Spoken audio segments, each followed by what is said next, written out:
오늘 주시는 말씀 사도행전 1장 8절 말씀 봉독해 드리겠습니다. 오직 성령이 너희에게 임하시면 너희가 권능을 받고 예루살렘과 온 유대와 사마리아와 땅 끝까지 이르러 내 증인이 되리라 하시니라. 아멘.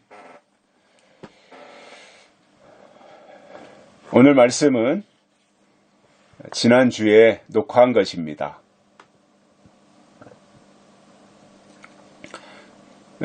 제 서재입니다. 교회에 있는 제 서재에서 화요일 날 저녁에 이 방송 녹화를 하고 있습니다.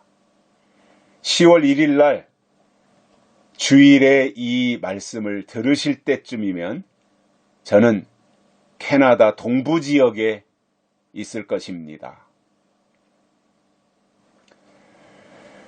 모두 하나님이 주시는 특별한 은혜가 함께 하기를 바라고요. 또 하나님 때문에 우리 모두가 더 행복해지면 좋겠습니다. 오늘은 우리가 하나님의 사람으로서의 역할에 대해서 말씀을 드리려고 합니다. 하나님의 사람들이 이 땅에서 해야 될 역할이 있다는 것인데, 서론에서 좀 길게 문제 제기를 우선 하려고 합니다. 오늘 우리에게 주시는 이 말씀이 그 어느 때보다도 단단한 기둥에 잘 박힌 못과 같이 우리 모두에게 힘이 되고 능력이 되기를 바랍니다.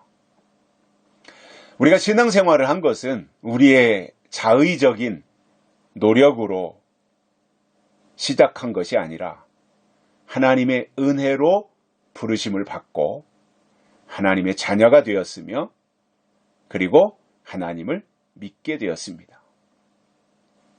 하나님이 부르셔서 여기까지 왔다는 겁니다. 그렇다면 부르심을 받은 거잖아요. 우리의 입장에서는. 부르심을 받았기 때문에 부르심을 받은 자로서 꼭 해야 할 일이 있습니다. 그게 뭐냐면 부르신 하나님의 뜻이 무엇인지 알고 그것을 토대로 해서 신앙생활을 해야지 무조건 교회만 다니면 되고 무조건 믿기만 하면 된다고 생각한다면 엉뚱한 결과를 가져올 수도 있습니다. 제가 자주 강조하지만 하나님을 믿는다고 하는 것은 믿습니다 이전에 하나님의 뜻이 무엇인지 아는 것입니다. 신앙생활을 하는 데 있어서 가장 중요한 것이 뭐냐면 하나님의 뜻이 무엇인지 아는 겁니다. 하나님의 뜻이 있어야 그때부터 우리의 믿음의 방향이 정해지고 갈 길이 나오고 그리고 믿어야 될 대상이 정해지고, 그래서 하나님의 뜻을 분별하는 것, 하나님의 뜻이 무엇인지 아는 것, 이게 가장 중요한 거예요.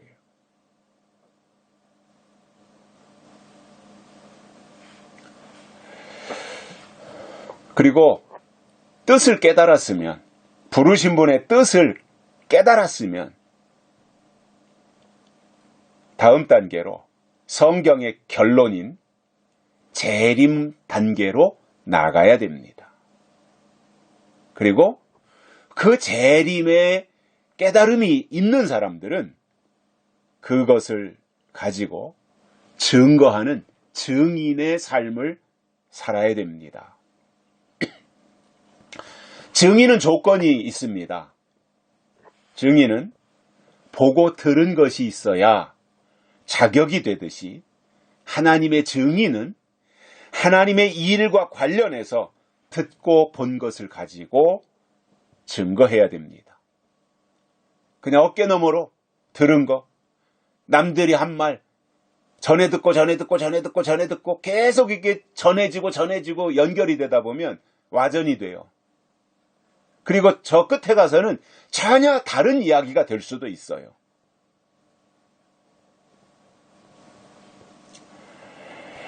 제가 주변에서 신앙생활 하시는 분들을 보면 그 신앙생활 하는 것 자체는 참 귀한 일이잖아요. 너무너무 귀한 일인데 그분들과 만나서 이제 이런 신앙적인 대화를 나누다 보면 제가 거의 대부분이 느끼는 것들이 뭐냐면 저분들이 참 귀하게 신앙생활하고 있고 하나님을 믿으려고 애쓰고 있는데 대부분이 과거에 머물러 있구나 하는 것을 자주 발견을 합니다. 하나님의 시간은 지금도 진행이 되고 있거든요. 하나님의 역사는 지금도 계속해서 점진적으로 진행하고 있고 하나님의 뜻은 때를 따라 새롭게 나타나기 때문에 과거에 머물러 있을 것이 아니라 미래지향적으로 신앙이 앞으로 발전하고 성장해 나가야 됩니다.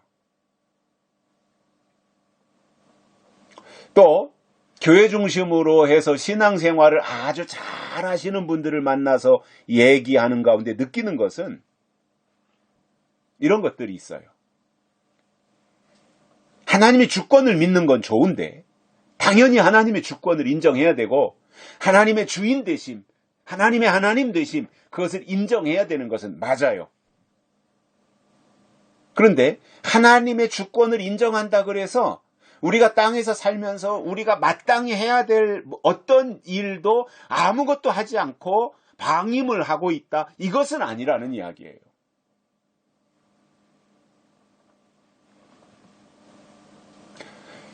그러니까 이런 겁니다. 이것은 내가 해결해야 할 일인지 아니면 이것은 하나님께 맡겨서 하나님이 해결해 주셔야 할 일인지 이거에 대한 분별이 있어야 돼요. 그런데 그런 것도 없이 모든 것을 다 하나님께 떠넘기는 사람이 있어요. 예를 든다면 살다가 몸이 아프면 당연히 병원에 가야 되는데 예수님께서 고쳐주실 것이라고 생각하고 시간을 끌다가 병을 키우는 경우들을 많이 봅니다. 물론 저는 그렇게 생각합니다. 하나님이 우리의 연약함을 아시고 하나님이 우리의 고통을 아시고 하나님이 우리의 모자란 것을 아시고 그리고 하나님이 우리의 아픈 것도 아시고 그리고 우리의 병을 고치시는 분인 것은 맞지만 그러나 우리의 할 일은 해야 된다 그 말이에요. 그런데 이런 부분에서 분별을 제대로 하지 못하고 모두 다 하나님이 하시리라고 한다면 그것은 아직 신앙의 단계가 저 밑바닥에 어린 수준에 불과한 겁니다. 오늘 제가 설명하려고 하는 이 증인신앙이라고 하는 것은 은사 위주의 신앙보다 훨씬 수준이 높은 겁니다. 증인이 된다고 하는 거 있잖아요. 증인이 된다. 증인은 증거해야 되는 거잖아요. 그 증인이 된다고 하는 신앙은 은사에 치우치는 신앙보다 훨씬 수준이 높은 것이고 하나님은 궁극적으로 우리가 예수의 증인이 되고 하나님을 증거하는 증인이 되기를 원하신다는 거예요. 그러기 위해서 우리는 언제나 하나님이 우리에게 주시는 것을 듣고 본 것이 있어야 되고 또한 그것을 간직하고 증거할 수 있어야 됩니다.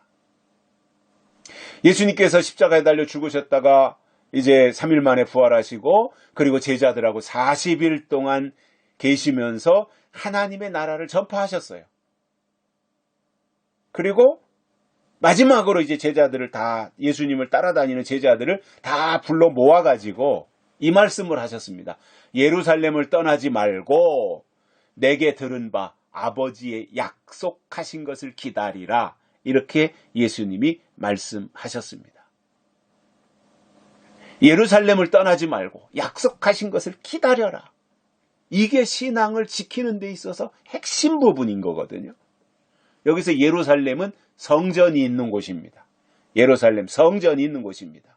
그러니까 성전을 떠나지 말라고 하셨고, 그리고 기다리라고 하셨습니다. 기다려라. 그래서 증인은 증거해야 되지만 아울러 주신 말씀 붙잡고 기다리는 사람입니다. 기다리는 거예요. 언제까지 기다려야 돼요? 위로부터 능력을 입히울 때까지 기다리라고 누가복음 24장에서 말씀했어요. 그러면 왜 기다리는 거예요? 궁극적으로 우리가 기다리는 내용은 약속이 이루어지기를 기다리는데, 왜 기다리느냐 하면 그 약속을 믿으니까 기다리는 거예요. 그래서 기다린다고 하는 것 자체가 뭐예요? 믿는 거예요. 믿음인 거예요. 그래서 믿음의 핵심은 기다림이에요. 아브라함도 기다리잖아요. 약속을 받은 이후에. 지금도 마찬가지예요. 예수님이 다시 오신다는 약속을 받은 사람들은 여기저기 쫓아다니는 게 중요한 것이 아니라 그 약속을 굳게 부여잡고 그 약속이 이루어지기를 기다리는 것이 하나님의 사람들이 취할 태도라는 것입니다. 그리고 나서 8절에서 그 유명한 말씀을 주신 거예요. 성령이 너희에게 임하시면 너희가 권능을 받고 예루살렘과 유대와 사마리아 땅끝까지 이르러 내 증인이 되리라. 이렇게 말씀하셨습니다. 우리 기독교 역사에 있어서 중요한 것은 성령입니다. 그렇다면 교회는 성령을 통해서 예수님을 증거하는 일을 하는 곳이에요. 예수님이 땅에 초림하셔서 구약을 끝내시고 신약을 시작하시는데 여기에 가장 중요한 것이 성령이었고, 결국 사도행전이라고 하는 말은 성령행전이라고 하는 말이고, 성령이 오셔서 한 일은 교회를 세우는 일이에요. 그 일을 하신 거예요. 저는 하나님의 사람들 속에 하나님이 주시는 성령이 함께 하시고 성령의 인도함으로 사는 아름다운 삶이 되기를 바라고, 증인신앙에게 꼭 필요한 것이 성령이라고 하는 것을 다시 한번 깨닫고 성령의 사람으로 살기를 소망합니다. 오늘은 하나님이 마가다락방에 성령을 보내주시고 초대교회를 세우셨는데 그토록 중요한 성령에 대해서 세 가지를 깨닫고 은혜를 받겠습니다. 첫째로, 그러면 성령이 무엇이냐라는 거예요. 성령. 증인에게 꼭 필요한 것이 성령인데 성령이 무엇이냐는 거예요. 물론 여러 가지 표현이 성경에 나옵니다만은 간단하게 설명을 드리면 성령은 하나님의 영입니다. 이것을 요한복음에서는 보혜사다 이렇게 말씀했고, 보혜사는 헬퍼, 돕는 자다 말입니다. 그래서 예수님이 모든 생애를 끝마치시고 하늘로 승천하시고 나니까 이제 아무것도 남은 게 없잖아요. 그러니까 예수님을 따라다니던 사람들이 허탈해질 수밖에 없잖아요. 왜냐하면 예수님은 실체가 있었는데 실체를 쫓아다니다가 예수님이 승천하셨단 말이에요. 그리고 나니까 아무것도 남는 게 없잖아요. 그러니까 공허해질 수 있지 않습니까? 그때에 보내주신 것이 보혜사예요. 보혜사, 성령. 성령이 보혜사인데 보혜사는 뭐냐면 돕는 자다 말입니다. 헬퍼, 돕는 자. 그래서 예수님이 승천하시고 나서 예수님이 하시던 일을 대신 성령을 통해서 하면서 하나님의 사람들을 도와주도록 하는 보혜사의 역할. 그래서 이 성령이 보혜사인데 성령을 히브리어로는 루하, 하나님의 루하라고 하고 헬라어로는 푸뉴마 이렇게 표현하는데 이것은 바람과 같은 것입니다. 바람은 눈에 보이지 않지만 바람이 실제로 있듯이 성령도 우리의 눈에 보이지 않지만 성령도 존재하는 것입니다. 바람이 눈에 보이지 않지만 바람이 부는 것을 알 수 있지 않습니까? 나뭇가지가 흔들린다든가 나뭇잎사귀가 흔들리면서 바스락거린다든가 뭐 이런 것들을 통해서 바람이 부는구나 하는 것을 알 수 있듯이, 즉 어떠한 나타나는 현상을 통해서 바람이 부는구나 하는 것을 알 수 있듯이 성령도 영이기 때문에 우리의 육의 눈에 보이진 않지만, 그러나 성령의 역사하는 현상을 보면서 성령이 일하시는구나 하는 것을 알 수 있다는 거예요. 예수님의 제자들을 보면 성령을 받기 전에는 제자들이었습니다. 예수님의 제자. 그런데 성령을 받은 이후에 사도행전에 나오는 그 사람들을 보면 사도로 바뀌었어요. 성령을 기점으로 해서 성령 받기 전에는 제자들이었어요. 예수님의 제자들이었어요. 그런데 성령 받은 이후는 제자가 사도가 된 거예요. 그러니까 예수님 성령 받기 이전의 제자들의 역할과 성령 받은 이후의 사도들의 역할은 판이하게 달랐던 거지요. 그 차이가 뭐냐면 성령이었던 거예요. 그러므로 오늘 또 우리가 하나님의 일을 감당하기 위해서는 성령을 받아야 되고 성령이 임하셔야 되고 성령의 사람이 되어야 증인의 역할을 감당할 수 있어요. 그런데 성령은 성경에 보면 이른 비가 있고 늦은 비가 있습니다. 이른 비 성령, 늦은 비 성령. 이른 비는 예수님의 초림과 관련이 있고 늦은 비는 예수님의 재림하고 관련이 있는 거예요. 그런데 그것이 다 하나님의 성령이다 말입니다. 다만 이른 비와 늦은 비가 똑같이 내리는데 그 이른 비가 내릴 때는 싹이 트고 우미 트고 하게 하지만 늦은 비가 내리는 것은 연글게 하는 역할인 것처럼, 그러니까 봄에 내리는 이른 비와 가을에 내리는 늦은 비가 똑같은 비가 하늘에부터 내리는 것은 같은데 역할이 다르듯이 성령도 이른 비로 주시는 성령, 예수님 초림 때 주셨던 마가다라 학방에 주셨던 성령과 예수님이 이 땅에 다시 오실 때 주실 성령은 똑같은 하나님의 영인 것은 맞지만 역할은 다르다 이거예요. 하는 일이 달라요. 하는 일이. 그러면 그 성령을 우리가 어떻게 받을 수 있느냐라는 거죠. 오늘 우리가 이제 정리하는 거예요. 다시 한 번씩 이 정리가 필요하잖아요. 망각의 동물이라 또 잊어버리고 갈 수 있는데 오늘 다시 한번 이런 부분들을 이제 정리하고 가는데, 제가 이거를 오늘 이제 주일 예배를 화요일 날, 원래는 이제 월요일 날 좀 했어야 되는데 여러 가지 이게 수요일 날 출국을 앞두고 있다 보니까 마무리하고 정리해야 될 일들이 수도 없이 많아가지고 또 만나야 될 사람들도 있고 뭐 약속된 식사 약속도 있고 이거 뭐 하나라도 또 빠뜨릴 수 있는 상황도 아니고 그러다 보니까 이게 제대로 미뤄진 거지요. 월요일 날 해야 될 건데 화요일 날 저녁에. 처음에는 제가 이제 주일 날 예배 드리는 것처럼 똑같이 강대상에서 해야 되겠다 녹화를, 거기에 다 장비가 있으니까 그랬는데 그것도 또 여의치가 않고, 그래서 지금 제 서재에서 궁여지책으로 진행을 하고 있는데 뭐 어떻게 주일날 이것이 전달이 될지 모르겠습니다.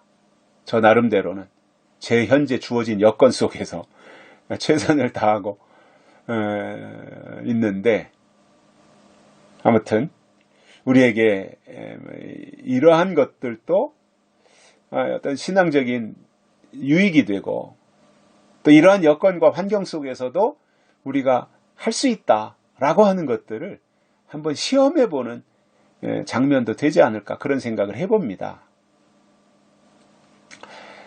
자, 우리가 성령이 중요하고 성령은 늘 강조할 수밖에 없는데 그 성령을 어떻게 받을 수 있느냐 하면 세 가지 단계가 있습니다. 첫째로는 약속을 붙잡고 기다리면 받습니다.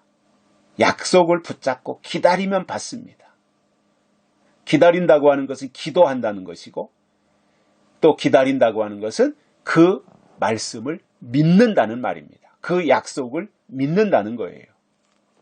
자, 하나님이 우리에게 주시는 모든 것은 다 거저예요.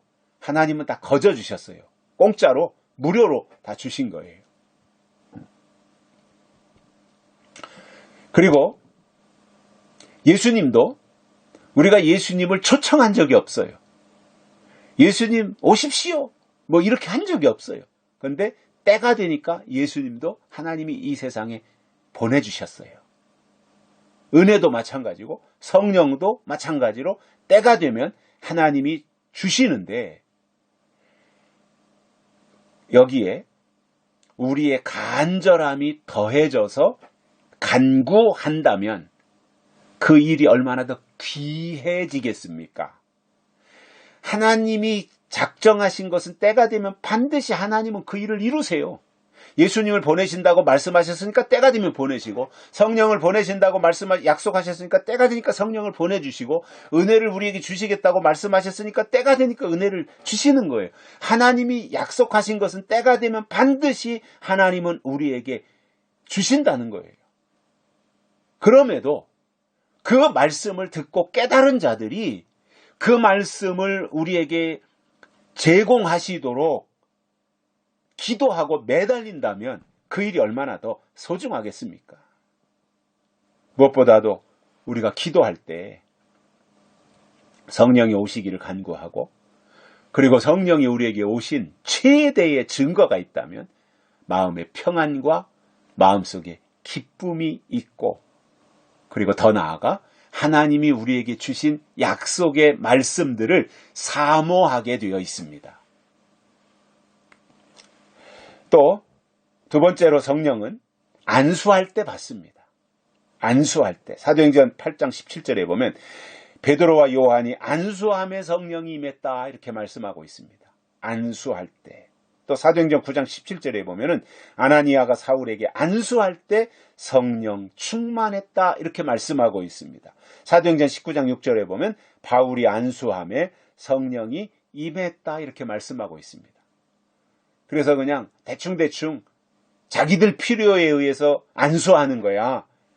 하나님하고 상관이 없으니까 성령이 임할 이유가 없지만, 그러나 하나님의 심정으로 하나님의 때에 성령을 간구하고 성령을 사모하면서 안수한다면 하나님은 그에게 성령을 보내신다는 말입니다. 세 번째로는 성령은 하나님의 말씀을 들을 때 임했습니다. 엠마오 마을로 가던 제자들에게 나타나신 예수님이, 아직 제자들은 눈이 열리지 않아서 부활하신 예수님이 옆에 같이 걸어가고 있는데도 못 보고 있습니다. 그런데 나중에 가서 예수님이 말씀을 풀어주실 때 가슴이 뜨거워지지 아니하더냐 이렇게 말씀했어요. 말씀을 풀어주실 때 가슴이 뜨거워지지 않더냐? 성령이 임한 거죠. 말씀을 풀어주실 때, 하나님이 주시는 그 말씀을 들을 때 성령이 임했단 말입니다. 사도행전 10장 44절에서도 보면 고넬료 가정에서 베드로가 부흥 강사로 초청받아가지고 그래서 설교할 때 말씀 듣는 사람들에게 성령이 내려오셨다 이렇게 말씀하고 있습니다. 베드로가 설교할 때 성령이 임했다는 거예요. 지금도 마찬가지로 성령은 하나님의 말씀을 들을 때 임하는 거예요. 오늘도 우리에게 주시는 말씀을 들을 때 하나님의 성령이 우리에게 결정적으로 임하기를 바라고, 강력하게 임하기를 바라고, 회오리 바람처럼 임하기를 바라고, 때로는 이슬비처럼이라도 임하기를 바라고, 성령이 임한 증거는 감사와 기쁨 그리고 약속에 대한 깨달음으로 임한다 말입니다. 두 번째로는 성령 임한 결과가 있지 않겠습니까? 성령이 임했으면 그 결과가 있는데 두 가지로 설명해 주고 있습니다. 하나는 성령이 임하시면 너희가 권능을 받고 이렇게 되어 있습니다. 성령이 임한 증거는 권능도 임한다 말입니다. 한국교회가 은사 위주의 신앙에 치우치면서 이 말씀을 오해했어요. 그래서 성령 따로 받고 권능도 또 따로 받는 줄 알았어요. 그래서 성령을 받은 자가 하나님 능력도 주세요, 권세도 주세요, 병 고치는 은사 주세요, 이렇게 또 구했단 말입니다. 사실은 그게 아니에요. 사도행전 1장 8절에서 어떻게 돼 있어요? 성령이 임하시면 너희가 권능을 받고, 이거예요. 성령이 임한 결과가 권능도 임한다 말입니다. 여기서 권능이라고 하는 단어는 헬라어 성경에서 디나미스라고 하는 단어로 쓰여졌습니다. 디나미스. 이 디나미스의 어원은 영어의 다이나마이트입니다. 다이나마이트. 폭발시키는 거죠. 다이나마이트. 그래서 엄청난 폭발력 있잖아요. 이것이 디나미스입니다. 디나미스. 무슨 말이냐면 성령이 우리의 삶에 들어오시면 폭발력이 있다는 거예요. 그때부터 능력의 사람이 된단 말이에요. 우리 그리스도인들에게는 하나님이 두 가지 권능을 주셨는데, 이것은 성령이 임하시면 자동으로 받는 것인데, 하나는 마귀를 쫓아낼 수 있는 능력을 주셨고요, 다른 하나는 성령이 임하시면 내 증인이 되리라 라고 하는 거였어요. 증인입니다. 증인. 그래서 우리도 예수 믿기 전에는 세상에 속한 사람들이었지만 예수를 믿고 성령을 받고 거듭나서 변화된 영의 사람이 되는데, 그때부터 증인의 삶을 살아야 된다는 거예요. 그러면 증인이 누구예요? 나 증인입니다. 나 교회 다니니까 증인입니다. 아닙니다. 증인이 누구냐 하면 보고 들은 것이 있어야 증인이에요.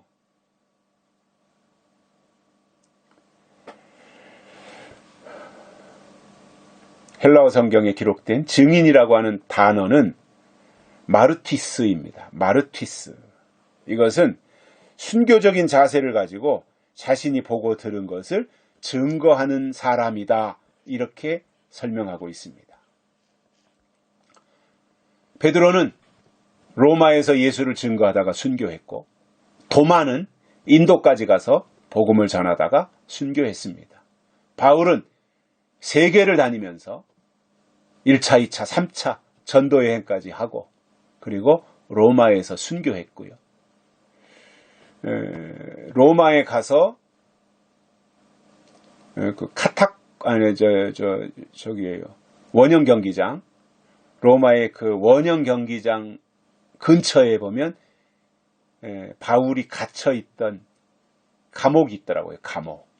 뭐 허술하죠. 허술해. 지금 우리의 눈으로 보면 허술한데 바울이 거기에 갇혀 있었다라고 하니까 감회가 새롭더라고요. 그러니까 바울이 로마에서 최종적으로 이제 순교했고, 스데반은 돌에 맞아서 순교했고, 그러면서도 그들은 끝까지 증거하고 전파했던 겁니다. 예수님을 믿는 제자들이 이러한 증인이 될 것을 기대하고 계십니다. 그리고 그러한 증인이 되라고 말씀하신 것입니다. 증인이 되라는 거예요. 땅끝까지 이르라. 예루살렘과 유대와 사마리아 땅끝까지 이르라. 이것이 또 하나의 그 결과지요. 증인의 삶을 사는 거예요. 권능을 받아야 될 뿐만 아니라 증거해야 된다 말입니다. 그래서 증인의 사명은 입 다물고 가만히 있는 것이 아니라 증거하는 것인데, 증인이라고 하면서 증거하지 않는다면 직무유기하는 것입니다. 그러므로 증거를 잘해야 그 증거를 받은 자들이 바른 신앙을 형성할 수 있는데, 바로 증거하는 것을 들으면 영이 살고, 거짓 증거하는 것을 들으면 영이 죽습니다. 특히 계시록을 통해서 이 시대에 꼭 들어야 될 내용은 환난 소식입니다. 5째 나팔과 6째 나팔. 환난 소식이고요. 또 하나 심판 소식입니다. 이 시대에 꼭 들어야 될 또 한 가지가 있습니다. 이게 심판 소식입니다. 심판은 대접 쏟는 것입니다. 첫째 대접부터 일곱 대접까지 쏟는 이것이 심판입니다. 그래서 환난 소식, 심판 소식, 이것을 잘 들어야 돼요. 이것이 마지막 때 신앙생활하는 사람들에게 꼭 필요한 부분들이에요. 왜냐하면 환난이 온다 또는 심판이 온다, 이 소식을 제대로 들어야 알고 대비할 수 있어요. 귀로 듣는다고 들은 게 아닙니다. 귀로 들은 것이 머리로 가서 이것이 이해가 되어지고 그리고 가슴으로 내려가서 깨달아져서 그것으로 준비해야 됩니다. 노아 시대에도 홍수 심판을 예고했고 그리고 홍수로 환난이 올 것을 노아를 통해서 예고했는데 그 당시에 수많은 사람들은 노아가 증거하는 말을 들었지만 귓등으로 들은 거예요. 그것이 머리로 들어가 입력도 안 됐고 가슴으로 내려가 깨달아지지도 않았어요. 그냥 귓등으로 듣고 다 흘려보냈던 거예요. 그러니까 노아가 그토록 방주 만들면서 환란이 온다, 홍수 환란이 온다, 그 홍수 환란은 바로 심판이다, 이것을 얘기하는데 듣지 않았던 것입니다. 안 들으면 준비 못합니다. 이 시대도 마찬가지예요. 요한계시록을 통해서 주시는 이 예언의 말씀을 읽는 자와 듣는 자들과 그 가운데 기록한 것을 지키는 자들이 복이 있나니 때가 가까움이다, 이렇게 말씀했는데 읽지도 않고 듣지도 않고 지키지도 않는다면 어떻게 계시록이 이루어지는 것을 볼 수 있겠으며 다시 오시는 예수님을 맞이할 수가 있겠습니까? 어림도 없는 이야기입니다. 세 번째로는 증거할 내용과 방법이 무엇인가를 알아야 됩니다. 몇 가지로 정리해보면 첫째로는 무엇을 증거해야 되느냐는 거예요. 무엇을 증거해야 되는가? 내용이죠. 증거할 내용. 무엇을 증거해야 되는가? 사도행전 1장을 보면 제자들은 육적인 이스라엘이 회복되기를 바랬어요. 육적 이스라엘이 회복되기를 바랐어요. 그러나 예수님께서는 새 나라가 임한다는 것을 말씀하신 거예요. 하나님의 새로운 나라가 임한다. 현재 있는 이스라엘이 회복되어서 고쳐지는 것이 아니라 하나님 나라가 임한다라는 거예요. 새 나라가. 여기서 말씀한 이 새 나라는 장차 임할 하나님의 나라입니다. 예수님은 하나님의 나라는 너희 안에 있느니라 말씀하셨어요. 유대인들, 바리새인들 그 말이 무슨 말인지 못 알아들었어요. 예수님이 하나님의 나라라는 것이고 예수님이 증거하신 하나님의 말씀이 하나님의 나라라는 말인데 나라가 오셔서 나라를 증거하는데 나라가 뭔지 몰랐던 거예요.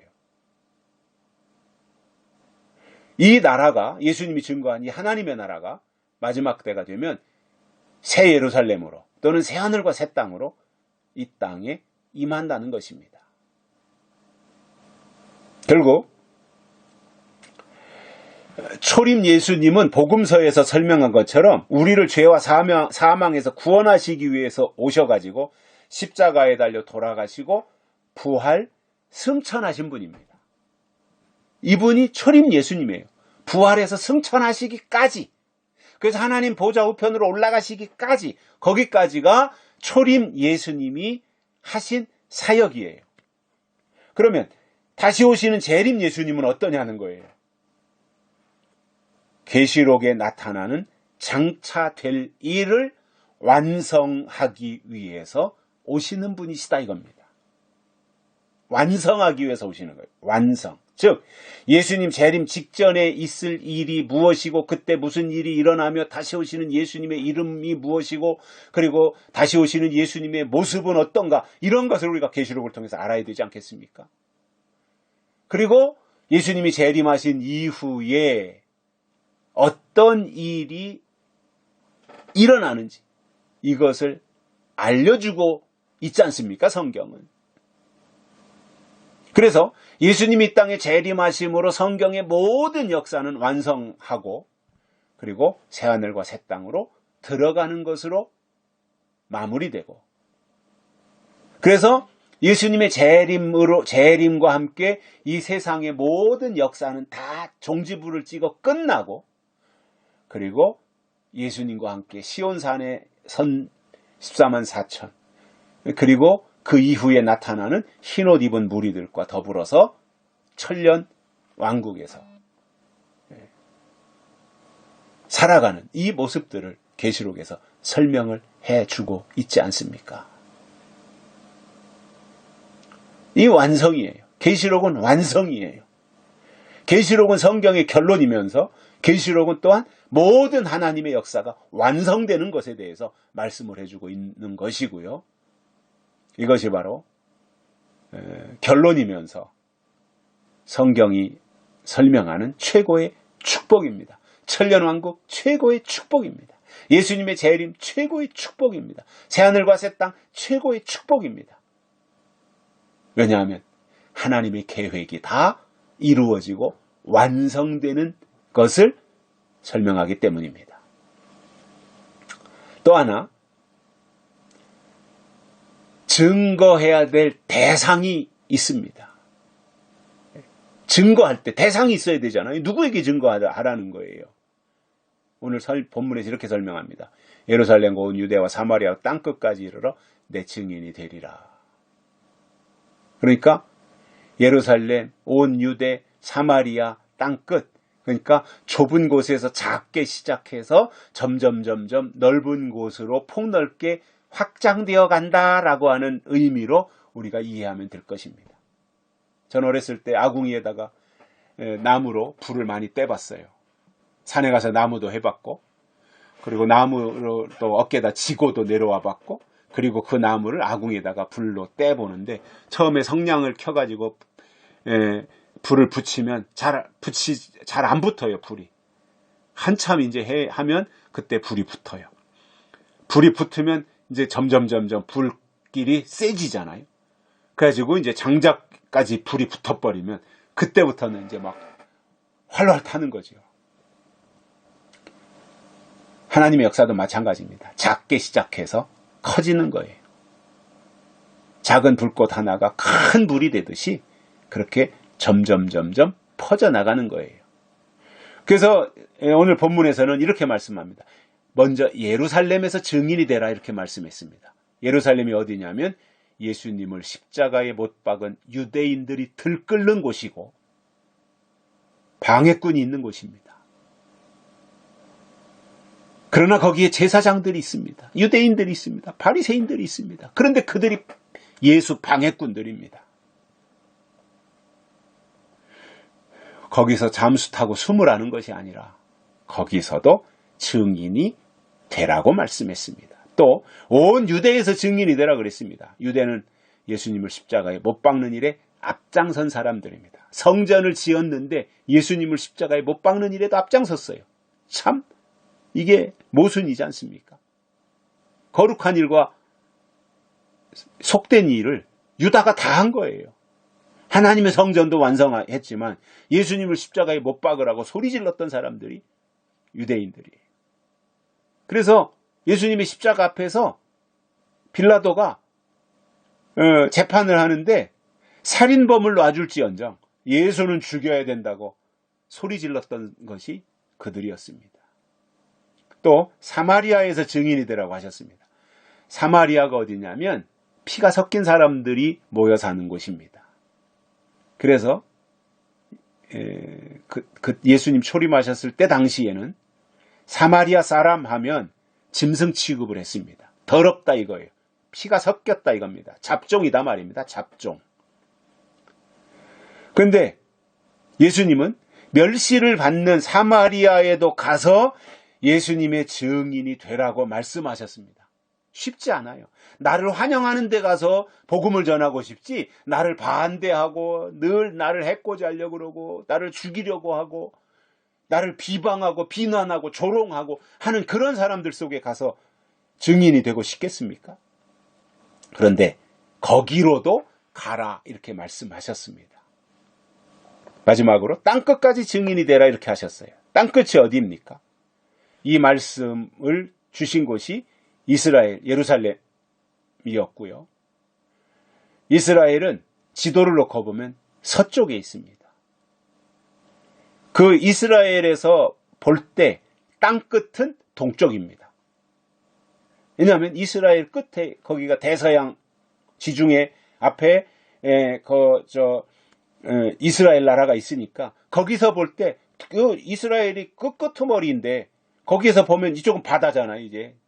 그러니까 그들이 볼 때 서쪽에서 맨 끝에서 볼 때 땅끝이 어디냐면 동쪽 끝에요, 동쪽 끝에. 지도를 놓고 이스라엘에서 동쪽으로 쭉 오면 동해바다 앞에 대한민국이 나옵니다. 이것은 노아 홍수 사건 이후에 노아의 5대 손인 벨렉과 욕단이 같이 해가 가장 먼저 뜨는 동쪽으로 가야 된다. 해 뜨는 곳으로 가자. 동쪽으로 가자. 그렇게 해서 노아의 후손들이 벨렉과 욕단을 통해서 동쪽으로 이주해 오기 시작했습니다. 그러다가 벨렉 족속은 동쪽으로 가는 것을 포기해요. 그리고는 서쪽으로 가서 이스라엘의 조상이 되었습니다. 그래서 이스라엘 믿음의 조상, 히브리 민족의 조상 하면 아브라함이잖아요. 근데 아브라함이 누구냐면 족보를 따져 올라가면 벨렉의 후손이에요. 벨렉 족속의 후손이에요. 근데 그때 서쪽으로 벨렉 족속은 갔는데 욕단 족속은 어땠습니까? 벨렉이 서쪽으로 다 갈 때 욕단은 포기하지 않고 끝까지 동쪽으로 가서 한민족의 조상이 되었습니다. 그래서 서쪽으로 간 벨렉 족속은 히브리 민족의 조상이 되었고 동쪽으로 간 욕단 족속은 우리 한민족의 조상이 된 겁니다. 그리고 초림 예수님은 욕단 족속의 후손인 초림 예수님은 욕단이 아니라 벨렉 족속의 후손인 이스라엘로 오신 것이고, 벨렉 족속의 후손인 이스라엘로 오신 것이고, 초림 예수님은 다시 오시는 예수님은 욕단 족속의 후손인 대한민국으로 오실 겁니다. 왜냐하면 벨렉과 욕단이 다 셈의 후손이에요. 셈족이에요, 셈족. 셈족은 의인의 계통이잖아요. 그 셈족의 후손 가운데 벨렉을 통해서 이스라엘을 세우셨고 거기로 예수님이 초림하시는 이 일에 그리고 선지자들 보내신 일에 하나님이 벨렉 족속을 쓰셨잖아요. 근데 욕단 족속은 지금까지 한 번도 쓴 적이 없어요. 셈족인데도 쓰신 적이 없어요. 마지막 때 예수님의 재림과 관련된 일에 하나님이 쓰시려고 동쪽 끝에 동해바다 옆에다가 꼭꼭 숨겨놓으셨던 것입니다. 왜냐? 마지막 예수님 재림하시는 일에 쓰시기 위해서 그렇게 준비하셨던 겁니다. 그 일이 너무나 소중한 일이기 때문에 하나님은 2000년 전에 반모섬에서 사도 요한을 통해서 요한계시록을 기록하셨고 그 계시록을 7인으로 꼭꼭 봉하셔서 아무도 열지 못하도록 하셨다가 예수님이 다시 오실 재림이 임박하면 그때 드디어 인봉한 말씀을 열어서 증거하시고 그때 그 말씀을 받은 자들이 그 말씀을 증거하는 증인의 삶을 살게 된다는 겁니다. 결론으로 어떻게 증인이 될 수 있습니까? 성령을 선물로 받아야 되고 그리고 증인은 자기를 위한 증인이 아니라 하나님을 위한 증인이며 이것을 다른 말로 해서 사명자다 이렇게 부를 수 있지 않겠습니까? 하나님은 우리가 하나님을 위한 증인이 되기를 원하시는데 무엇보다도 다시 오실 예수님을 설명하는 요한계시록을 통해 증인이 되기를 원하신다 그 말이에요. 우리의 신앙이 여기까지 인도 안 받고 왔기 때문에 여기서 머뭇거리거나 여기서 지체하지 말고 과감하게 한 단계 더 신앙이 도약해서 하나님의 남은 일이 무엇인지, 하실 일이 무엇인지, 될 일이 무엇인지 이것을 깨닫고 또 그 일이 어떻게 이루어지는지 성경을 통해서 알고 그 일을 담대하게 증거하는 복된 하나님의 사람들이 되시기를 주의 이름으로 축복합니다. 살아계신 하나님 아버지 감사합니다. 오늘 또 우리에게 증인에 대한 말씀을 해주셔서 감사를 드립니다. 이 말씀이 우리의 신비에 새겨지고 하나님의 일꾼으로서 부르심을 받아 그 일을 행할 수 있도록 늘 하나님의 성령으로 우리 가운데 역사하여 주시고 우리를 바르게 인도해 주시옵소서. 주님 이 땅에 다시 오시는 그날까지 증인의 삶을 살게 하여 주시고 구별된 가운데서 하나님을 기쁘시게 해드릴 수 있는 저희들 되도록 은혜를 베풀어 주옵소서. 다시 오실 예수님의 이름으로 간절히 기도드리옵나이다. 아멘. 찬송가 344장 부르시면서 하나님께 헌금 드리시겠습니다. 344장입니다. 1절과 3절 부르시겠습니다. 이 눈에 아무 증거 아니 배어도 믿음만을 가지고서 늘 걸으며 이 귀에 아무 소리 아니 들려도 하나님의 약속 위에 서리라. 걸어가세 믿음 위에 서서 나가세 의심 버리고 걸어가세 믿음 위에 서서 눈과 귀에 아무 증거 없어도 당신의 거룩함을 두고 맹세한 주 하나님 아버지는 참 미쁘다. 그 귀한 모든 약속 믿는 자에게 능치 못할 무슨 일이 있을까. 걸어가세 믿음 위에 서서 나가세 의심 버리고 걸어가세 믿음 위에 서서 눈과 귀에 아무 증거 없어도. 하나님 감사합니다. 오늘 또 우리를 부르시고 말씀을 듣게 해주셔서 감사를 드립니다. 하나님의 사람으로 살아가기에 조금 더 부족함이 없도록 우리를 날마다 깨우쳐 주시되 말씀의 깊이 가운데로 우리를 인도하여 주시고 하나님의 심오한 것을 깨닫고 그것을 증거하는 증인의 삶을 온전히 살아갈 수 있도록 우리를 이끌어 주시고 우리가 말씀을 들을수록 새로 지으심을 받는 귀한 역사가 있게 해 주시옵소서. 하나님께 헌금을 드렸습니다. 이 헌금이 하나님의 영광을 위해서 쓰여지게 하시고 우리의 필요를 하나님이 충족시키시며 우리가 마땅히 해야 될 일들을 거뜬히 감당해낼 수 있도록 필요한 모든 것을 하나님이 채워 주시옵소서. 쓰여지는 곳에 오병이어의 기적이 있기를 원하오며 다시 오실 예수님의 이름으로 간절히 기도드리옵나이다. 아멘. 제가 말씀을 드린 것처럼 캐나다 여행 중에 있습니다. 기도해 주시고요. 제가 더 많이 보고 또 많이 느끼고 많이 경험하고 그래서 하나님의 말씀을 증거할 때 더 많은 참고가 되도록 그렇게 하겠습니다.